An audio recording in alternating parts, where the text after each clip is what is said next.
शरद पवारांचा नवा डाव, भाजपमध्ये गेलेल्या माजी मंत्री सूर्यकांता पाटील पुन्हा पक्षात, तर सोडून गेलेल्या काहींना आमचे दरवाजे खुले. पक्षापासून दूर गेलेल्या जुन्या नेत्यांना शरद पवारांचे सूचक संकेत.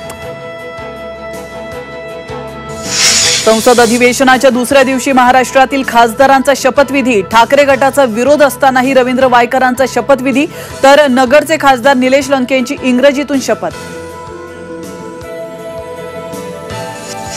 शपथ घेतल्यानंतर ओवेसींचा जय पॅलेस्टाईनचा नारा. संसदेत मोठा गोंधळ, भाजपच्या सदस्यांकडून आक्षेप.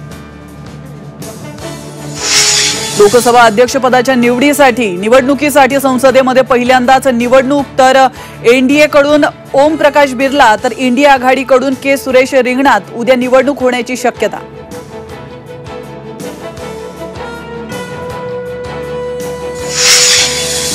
जून महिना संपत आला तरी मुंबईतील धरणांच्या क्षेत्रामध्ये दमदार पावसाची प्रतीक्षा. धरणांमध्ये केवळ 5% पाणीसाठा. 2 धरणांतील राखीव कोट्यातून पाणी पुरवठा.